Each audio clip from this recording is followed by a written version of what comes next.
ये चैप्टर पूरा डिपेंडेंट है सॉलिड्स पे। सॉलिड्स के अंदर क्या है, सॉलिड्स की कौन सी प्रॉपर्टीज हैं, कितने टाइप्स हैं सॉलिड के, कौन से फैक्टर्स पे सॉलिड को इफेक्ट होगा, सॉलिड कहाँ कहाँ काम आते हैं, उनकी एप्लीकेशंस क्या हैं, वो सब। सबसे पहले हम बात करेंगे टाइप्स ऑफ सॉलिड्स। तो सॉलिड के जो टाइप है उसमें पहला टाइप होता है it is called crystalline solids. Crystalline का मतलब होता है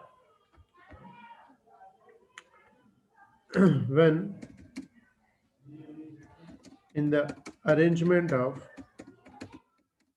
in the arrangement of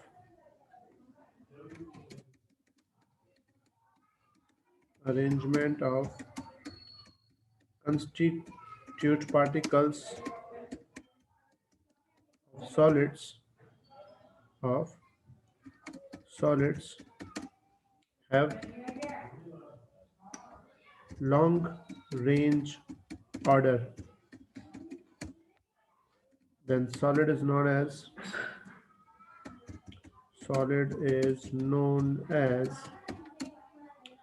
crystalline solids.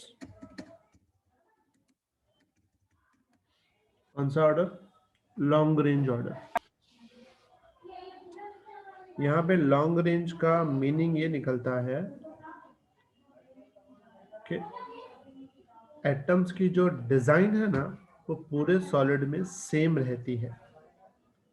जैसे एग्जांपल समझो, किसी सॉलिड में 1000 मॉलिक्यूल्स हैं या 1000 एटम्स हैं, तो पहले समझो 5 एटम मिलके पेंटागन डिजाइन तैयार कर रहे हैं, तो पीछे हर एक 5 एटम के बीच में डिजाइन पेंटागन ही रहेगी, मतलब थ्रू आउट सॉलिड डिजाइन जो है वो क्या रहेगी, सेम रहेगी। ऐसे सॉलिड को बोलते हैं क्रिस्टलाइन सॉलिड।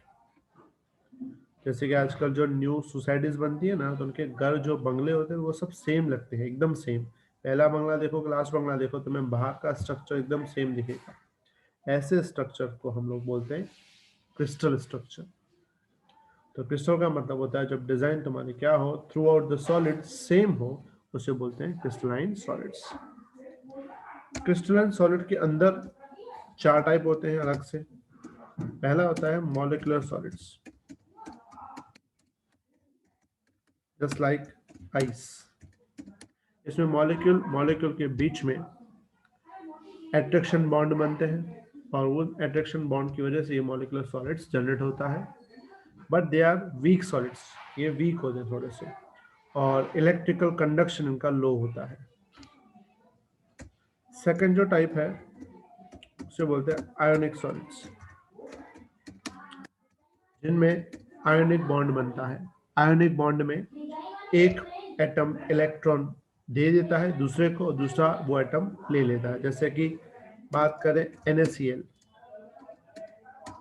NaCl में Na के पास एक इलेक्ट्रॉन ऑक्टेट से ज्यादा है, और Cl के पास एक इलेक्ट्रॉन ऑक्टेट से कम है।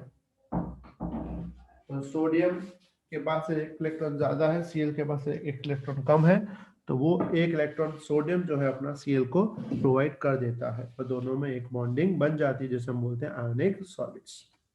आयोनिक सॉलिड भी इलेक्ट्रिसिटी के तो पूरे कंडक्टर्स ही हैं, लेकिन की जो स्ट्रेंथ है वो मॉलिक्यूलर से ज्यादा होती है। थर्ड जो है वो है कोवैलेंट सॉलिड्स।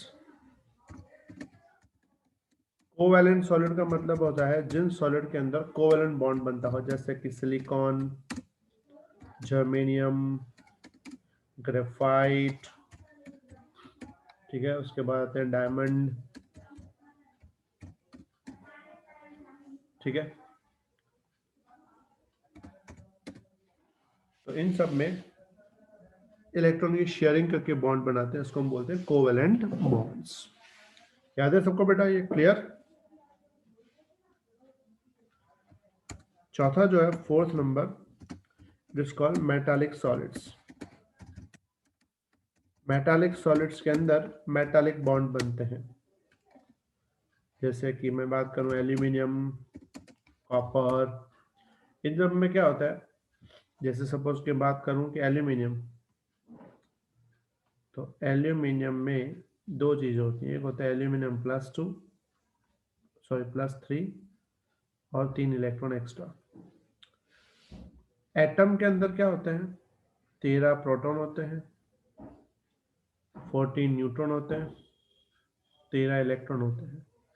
और इसके अंदर क्या होता है, प्रोटॉन तो 13 होते हैं, न्यूट्रॉन 14 ही होते हैं, बट इलेक्ट्रॉन 10 हो जाते हैं और 3 इलेक्ट्रॉन अलग हो जाते हैं। तो ये जो 10 इलेक्ट्रॉन वाला सिस्टम है, ये वाला, ये पॉजिटिव है, इसको बोलते हैं एटॉमिक कर्नल। क्या बोलते हैं, एटॉमिक कर्नल। और ये जो 3 इलेक्ट्रॉन एक्स्ट्रा है, इसको हम नाम देते हैं delocalized electron, delocalized electrons. वो एटॉमिक कर्नल, ये डी लोकलाइज्ड इलेक्ट्रॉन्स। समझ में आई सबको बात बेटा? Clear everyone?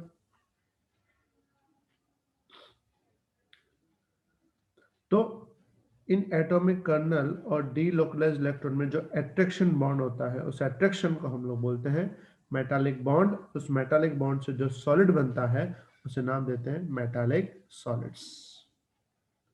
तो तुम्हारे पास टोटल 4 टाइप के सॉलिड्स हैं क्रिस्टल के अंदर: molecular solid, ionic solid, covalent solid and metallic solids.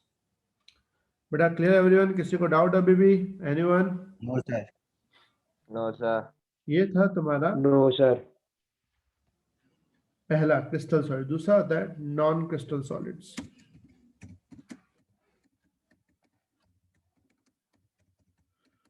Non crystal का मतलब ये सेम चीज रहेगी, खाली फर्क इतना होगा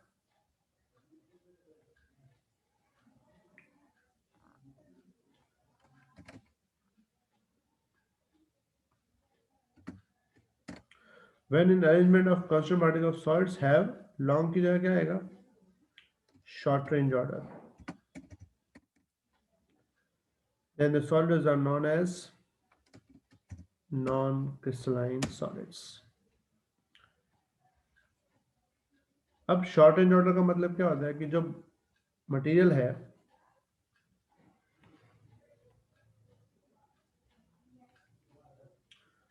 उस मटेरियल के अंदर पहले समझो 5 एटम मिलके पेंटागन बनाते हैं, तो उसके पीछे वाले 5 एटम नहीं मिलेंगे, 4 बन के स्क्वायर बना देंगे, फिर आगे जाके 6 हेक्सागन बना देंगे। मतलब हर एक एटम्स का ग्रुप अपने अपने हिसाब से बॉन्ड्स बनाता है, कोई बॉन्डिंग की फिक्स नहीं होती। तो जब ऐसा मटेरियल होता है उसे हम बोलते हैं non crystalline solids. Just example rubber,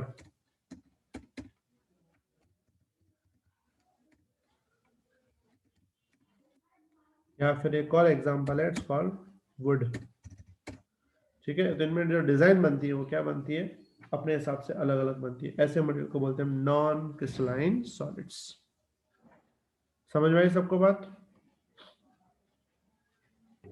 yes sir. और थर्ड है, it is called semi crystalline solids.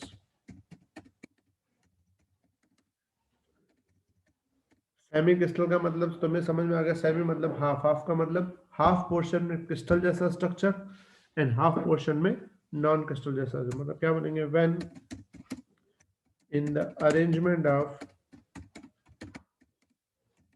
atoms in a solid having long range order in half portion and having short range order in another half portion is known as semi crystalline solids. ठीक है, इसका example तो बात करूं मैं polymers.